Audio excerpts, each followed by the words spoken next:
Ever notice how the harder you push for change, the faster you collapse back to where you started? You're not 25 anymore. The all-or-nothing transformations that used to work, they don't. You set the ambitious goal Monday morning. By Thursday you're exhausted. By Sunday you've given up. There's a specific kind of exhaustion that comes from trying to overhaul your entire life. You know it that moment 3 weeks in when you realize you can't sustain this pace, can't maintain this intensity, and you're facing another failed transformation. And the question that keeps you up at night: am I just too old to change? Miyamoto Musashi, the greatest swordsman in Japanese history, never spoke of transformation. In his final work, The Book of Five Rings, written in a cave at 70 years old, he doesn't promise you a new self. He doesn't talk about breakthroughs or life-changing moments. Instead, he writes about something the samurai called shugyo, continuous forging. Like a blade returned to the fire again and again, not to become something different, but to become more completely what it is. The Japanese have a word for this kind of growth: kaizen. And that difference changes everything. There is a kind of suffering unique to modern life. Not the suffering of deprivation or physical hardship, but the suffering of constant transformation. We are told we must reinvent ourselves, disrupt our routines, break through our limitations. The bookstore shelves promise us radical change in 21 days. The podcasts tell us we're one mindset shift away from everything we want. And so we try. We set aggressive goals. We overhaul our entire lives on Monday morning. We commit to transformation with the fervor of religious conversion. By Friday we've failed. Again. Not because we're weak, but because we're operating from a fundamental misunderstanding about how human beings actually change. Let me introduce you to someone. His name is Michael. He's 54, works in operations management at a logistics company. For the last 15 years he's been trying to get back in shape. To feel strong again. To have energy that lasts past 3 in the afternoon. He's tried everything. He bought a Peloton that now holds laundry. He downloaded workout apps that send notifications he ignores. He started and stopped more fitness programs than he can count. Each time he attacks it the same way. Complete overhaul. Aggressive schedule. He's going to work out 6 days a week. He's going to eat clean. He's going to transform his body in 90 days. For 2 weeks, maybe 3, he sustains the assault. He's sore but proud. He feels powerful, in control, different. Then work gets busy. A major client has a crisis. His son needs help with college applications.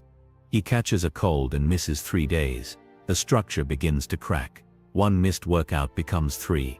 The meal plan falls apart. The momentum dies. By week 4, Michael is back where he started. Except now he carries something extra. Shame. The weight of 1 more failed transformation. 1 more piece of evidence that he can't change. That maybe at 54 this is just who he is now. Michael doesn't know it, but his problem isn't lack of willpower. It's not lack of desire or discipline.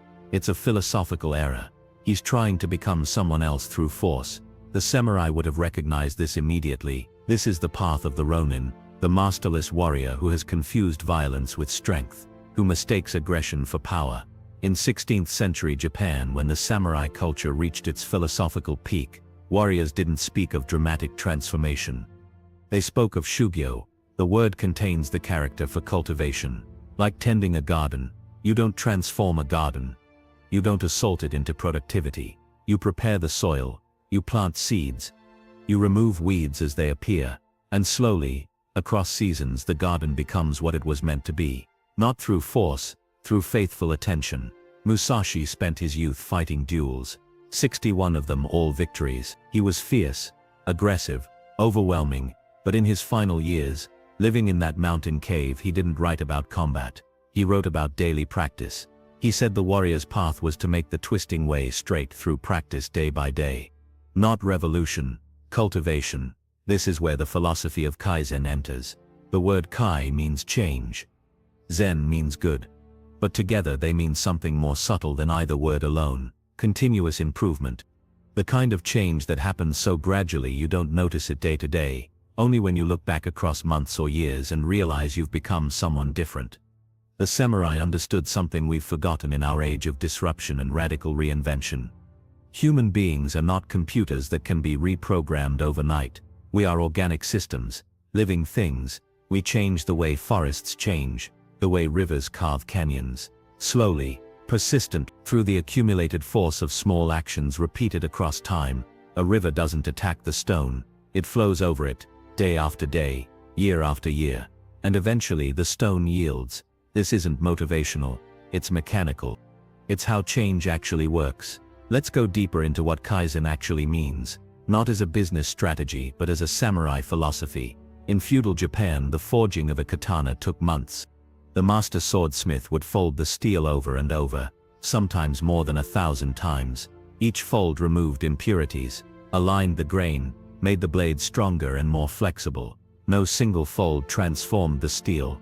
If you watched the smith work for a day, you wouldn't see dramatic change, but the accumulated folding repeated across weeks and months created something extraordinary.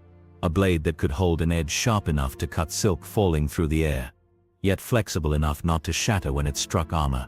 The samurai saw their own development the same way, not as dramatic breakthrough but as continuous refinement. Each day a single fold, each practice session removing one small impurity. There's a Zen concept that supports this. It means practice but not practice toward perfection. Practice as a way of being. The monks who practiced Sozen, sitting meditation, didn't sit to achieve enlightenment. They sat because sitting was the expression of enlightenment itself. The practice wasn't separate from the goal. This is the first principle of Kaizen that the samurai lived. The path and the destination are the same thing.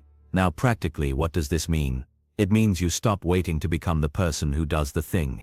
You become that person by doing the thing in small sustainable increments, starting now. Let me show you what this looks like. Michael, our operations manager, spent 15 years trying to transform himself through dramatic overhaul. Each failure deepened his sense of powerlessness. Then something changed. Not his personality, his approach. Instead of committing to an hour-long workout 6 days a week, he decided to do 10 push-ups every morning. 10 push-ups before his shower. His mind resisted even this small commitment. 10 push-ups won't make any difference, it told him. This is pointless. You need a real program. But Michael remembered something he'd read about samurai training. The legendary swordsman Musashi didn't become great through dramatic training sessions. He practiced his sword work daily, methodically for decades, 3 hours every morning before dawn. The same cuts over and over, the same stances. The repetition wasn't preparation for mastery. The repetition was the mastery. So Michael did his 10 push-ups. The next morning, 10 more. Within a week the act felt slightly less ridiculous. Within a month it felt natural. His body began suggesting 11 push-ups, then 12. This is the second principle. Improvement emerges. It cannot be forced. 6 months later, Michael was doing a full bodyweight workout every morning. 20 minutes of movement that his body now craved. Not because he forced himself to scale up, but because the practice itself called for evolution. His body wanted to move more. His mind craved the morning ritual. But here's what's crucial. Michael didn't do those 10 push-ups to get to the workout 6 months later. He did them because that was his practice that day. The expansion happened as a natural consequence, not as a goal. The samurai had a phrase for this. Mizu no kokoro. Mind like water. Water doesn't try to flow downhill. It simply flows, finding the path of least resistance, shaping itself to whatever contains it. Yet over centuries, that same water carves the Grand Canyon. Kaizen operates like water, not through force but through persistent presence. There's another Japanese concept woven into this, wabi-sabi, the aesthetic philosophy that finds beauty in imperfection. The tea ceremony, elevated to an art form by Zen monks, deliberately used rough, imperfect pottery, not because they couldn't afford fine porcelain, but because the imperfections told the story. Each crack spoke of the object's journey through time. The samurai applied this same aesthetic to their own development. They didn't expect perfection. They expected practice. They knew some days the sword would feel heavy and awkward. Some days the mind would wander during meditation. Some days they would fail to live up to their ideals. This wasn't weakness. It was wabi-sabi, the beauty of the authentic, imperfect path. This is the third principle. Embrace the imperfect present. Michael discovered this when he missed his push-ups one morning. His son had a crisis at 3 a.m. and needed to talk. When the alarm went off at 6, his body demanded sleep more than discipline. The old Michael would have seen this as failure. But now he simply returned the next morning and continued. One missed day didn't erase 6 months of practice. The path continued, imperfect and real. The samurai knew something else. Improvement isn't just individual, it's systemic. It ripples outward. When the great swordsmith Musashi forged a blade, he didn't work alone. His apprentices prepared the fire, sorted the steel, maintained the tools. The rhythm of the forge was collective, each person performing their role, small improvements compounding across the entire system. This is the fourth principle: small changes ripple outward. Michael noticed this 6 months into his practice. His morning discipline changed his evening behavior. He stopped reaching for his phone the moment he felt bored. He found himself more patient with his son when he needed help with homework. His team at work responded to his calmer presence in meetings. He hadn't set out to change these things. But Kaizen doesn't respect boundaries. One area of continuous improvement flows into others, the way water seeps through rock. After a year of practice, Michael's colleague pulled him aside after a difficult meeting. "You seem different," she said, "more settled. What happened?" Michael thought about it. He was 45 pounds lighter, though he'd never counted calories. He'd taken up woodworking in his garage, a practice that demanded the same patient presence as his morning routine. His relationship with his son had deepened in ways he couldn't quite articulate. He'd turned down a promotion because he recognized it would compromise the rhythms he'd established. But when he tried to explain what had changed, he struggled to find words. He hadn't become someone new, he'd simply become more completely himself through the accumulation of daily practice. This is what the samurai meant by shugyo.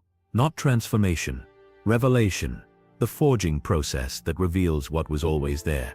Musashi, in his cave at 70, wrote that the warrior's way is heiho, strategy, but also the way of life. He'd spent 50 years practicing the sword, and what did he have to show for it? Not fame, though he was famous. Not wealth, though he could have had it. What he had was the ability to be fully present with a sword, a brush, or a piece of wood. The capacity to respond rather than react. A life shaped by continuous cultivation rather than desperate transformation. He wrote that you must study strategy over the years and achieve the spirit of the warrior. Not achieve it once, achieve it over years, through practice. Some will say this is too slow, that we need dramatic change to meet dramatic challenges, that 1% improvement is mathematically insufficient, but you will know differently. You'll understand that 1% daily improvement compounds to 3,778% growth in a year, not through magic, but through mathematics. More importantly, you'll understand what Musashi knew in that cave, that the path of continuous improvement is the only path that doesn't end. The only path that doesn't promise arrival, and therefore never delivers the disappointment of arrival. There is a kind of freedom in this. Not the freedom of having arrived, but the freedom of being fully alive in the practice itself. The samurai didn't forge themselves into perfect warriors and then live from that perfection. They were warriors because they practiced being warriors, day after day, until their final breath. The practice never ended. That was the point. Michael still does his morning routine. Some days it's 30 minutes. Some days it's 5 push-ups before he rushes to handle a crisis. The length doesn't matter. What matters is the returning, the daily choice to continue. The faith that continuous small improvements accumulate into a life worth living. This is Kaizen, not as productivity technique, but as philosophy. Not as means to an end, but as a way of being. The samurai understood that the greatest battles aren't won through dramatic assault, but through patient siege. You don't conquer the fortress of your own limitations in a single day. You sit outside the walls, persistent as winter, improving your position 1% at a time, until one morning you wake and realize there are no walls left. You didn't tear them down. They dissolved in the face of continuous presence. This is the path. Not explosive transformation, but the quiet power of returning, day after day, to the work of becoming. If you found insight in this video, please subscribe for more videos to help you along your path. And a question to carry with you. What is the smallest practice you could commit to today that would still be sustainable in 5 years? Thank you for watching. See you next time. And as always, remember to stay in tune with your own mind frequency.